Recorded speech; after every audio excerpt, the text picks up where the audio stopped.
But I don't think people really understand. Like I tell people at the national level, people understand how corrupt Debbie Wasserman Schultz is. You don't know what she's involved with here in Broward County. Could you explain to people just how bad things are with Joe Manchin in West Virginia, to the people who really don't know just how deep his corruption goes? Yeah, so I think it's important, and you know this, Peter, and you know this, Jen.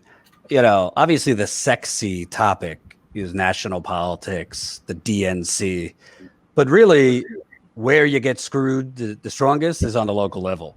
And for how corrupt the DNC is, pretty much every state party is equally corrupt, just in different ways. Same thing with local environmental departments that, you know, every state has their own little EPA. So first off, West Virginia is one of the poorest states of the country. I did not know this until being there, but West Virginia, up until the most recent decade, used to be a blue state. Labor, because they're miners. Oh, absolutely. That's a Rust Belt state. Yeah. That's a Rust Belt state. Used to be a blue state. So what I learned was, first of all, Joe Manchin, just look at Debbie Wasserman Schultz in Florida. Joe Manchin runs the state party, and he basically runs West Virginia. The state party does not, officials don't go to the bathroom without his permission. So we learned that, number one, Manchin has been sabotaging progressive candidates in West Virginia since he's been a senator in 2010. But it even goes back before that. We learned that in 1996, so we're talking a long time ago, Manchin lost the governor's primary, the Democratic primary for governor. He lost it to a progressive named Charlotte Pritt, strong union supporter, big on environmental justice in a fossil fucker state, just progressive, strongly progressive. She was leading in the, she beat Manchin. It was actually his first political defeat. What did Manchin do? He started a Democrats for Underwood, her Republican opponent in the general election. Even despite that, Pritt was leading in the polls heading into the final week. What did Manchin do? He coordinated with the Republicans in West Virginia to run ads saying she wants to teach first graders about condoms. She wants to give children access to pornographic videos. And she lost. This was in the 90s, before he was even a senator. She sued the Republican National Committee for defamation. And the Republican National Committee's response was, Joe Manchin. Like literally, right. The ads aren't why you lost. Joe Manchin started a Democrats for Underwood, blah, blah, blah, blah, blah. And fast forward to 2020, Paula Jean Swearengin, who, you know, put up a good fight in 2018 in her first race against Joe Manchin for the Democratic nomination for Senate there. I think she got like 30% of the vote as a first-time candidate against Manchin, which is not terrible. She won the nomination in 2020 and was headed into a general election against Shelley Moore Capito, who was basically Mitch McConnell without the turkey neck, and is a Republican and anti-labor, you know, fossil fuel, all that. And what Joe Manchin did was a little bit more subtle this time. He started doing tweets saying, I can't work. I look forward to continuing to work with Shelley Moore. The state party would not allow Paula Jean to even speak at their events at the behest of Manchin. Paula Jean couldn't even get into union halls, who had close ties to Manchin. And Shelley Moore Capito won significantly. You know, was a pandemic. Paula Jean couldn't campaign normally, but basically every avenue, you know, these avenues, Jen, is running yourself. Every avenue was basically shut down for her. And the media wouldn't touch her. And a lot of this had to do with Joe Manchin. So everybody looks at what he's doing in Congress now, but, you know, Bernie, whatever you think of him now, because everybody's got an opinion, he was right. It really does start at the local level. And senators like Joe Manchin, who are blazingly corrupt, are obstructing progressive change at the local level.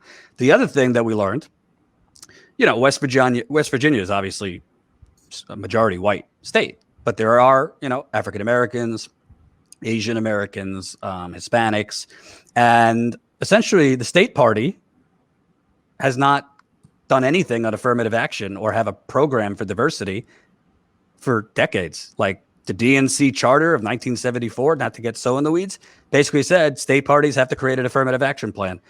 Shockingly, the West Virginia State Party never did so. And now, only because grassroots organizers forced them to, they created an affirmative action plan. But guess who created it? The white chairman of the party, who literally wouldn't let members of the Affirmative Action Committee into the meeting to vote on the affirmative action plan that they had no say in. She is a strong ally of Joe Manchin. To be clear, I cannot confirm this. I don't know if this is fact, but there's a lot of talk that she's actually related to Joe Manchin. I asked the West Virginia State Democratic Party to confirm that. They didn't respond. So if she's not, they didn't tell me that. But it's just this. There's a deliverance joke in there somewhere, but right. We also learned that from speaking with people, Manchin has met with activists and things like that, and basically told them without saying it to take a hike, and that Manchin. I mean, it's not just the funding he gets from fossil fuel companies. It's literally they are trying to make West Virginia essentially a subsidiary of the fossil fuel company, and just doesn't matter if people live there or not. Basically, just like a wasteland. You know that West Virginia is District 12, right? Yeah. Because that's what it is. District 12 is West Virginia is District 12, and they just don't care. So they're basically trying to make it a human sacrifice zone, and they don't really care about the residents. And the truth is, West Virginia, I think, is a really good example of the fact that we're not so far apart in a lot of cases, progressives and conservatives, because most of the state hates Joe Manchin. He only won in 2018 by, I think, 1 or 2 percentage points. In the south of West Virginia, very unpopular.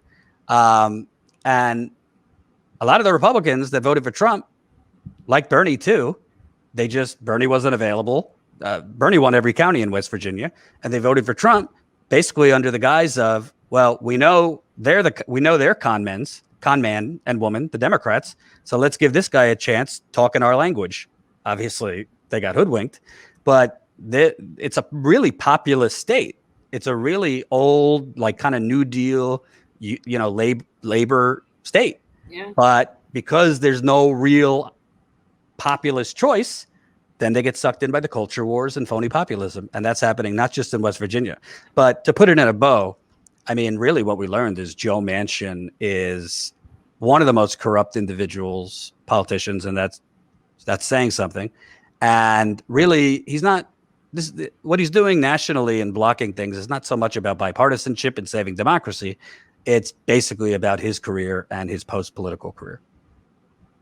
That is a perfect, and that speaks to even greater truth about his votes, about his daughter's basic immunity from any type of prosecution as it relates to the ridiculous price gouging and the countless lives that perhaps have been lost. And if those who don't know about EpiPen, I highly recommend you read up on it. By the way, West Virginia has many cancer alleys because of the coal industry. Oh, of course. Yeah. Oh, it's they are also the head of they are also number one in the opioid epidemic. Yeah.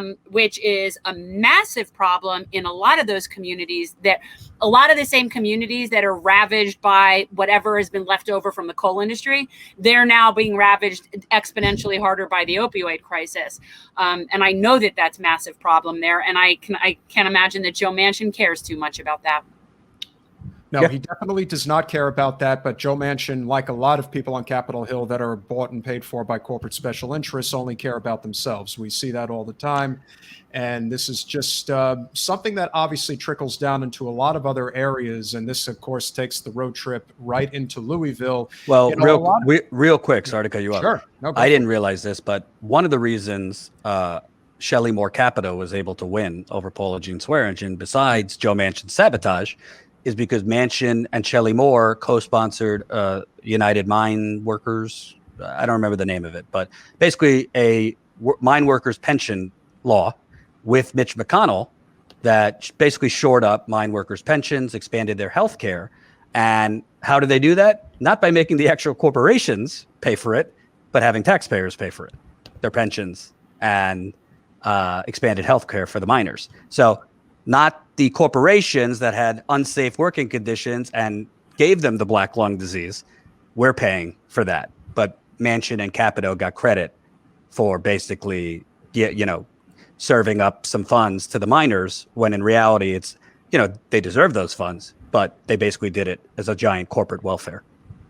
Yeah, and there's no question that he loves the position that he's in. That's why they refer to him as President Manchin in some respects. But, they're only going to highlight, things that are, like you said, that are sexy. They're not going to talk about the fact that he basically, it's not basically, he is a Republican. He's just, he figured out a way to play both sides almost perfectly. He's embraced by the GOP and he's embraced by the Democrats because they have no spine. And they basically are like, well, he's got a D in front of his name, so I guess we have to go along to get along. No, they like him because he gets to do what they want to do and be the fall guy. That's a great point. He's the fall guy. He is. And he's much better, 10 times better at it than Sinema is.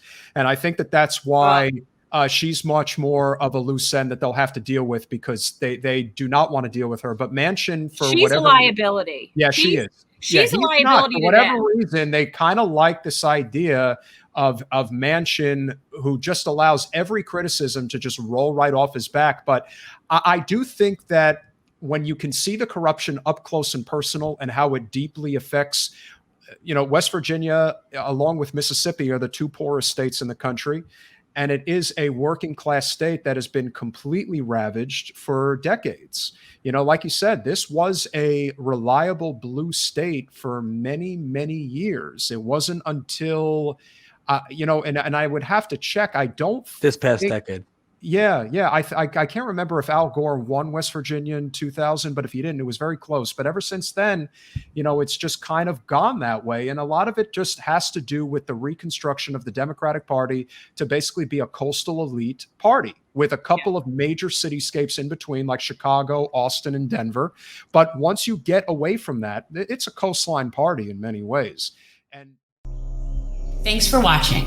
If you want to support our mission to transform politics into service, please like this video, subscribe, follow us on social media, and consider joining our Patreon, where you'll get early access to our interviews as well as other exclusive content. Links are in the description. Peace out.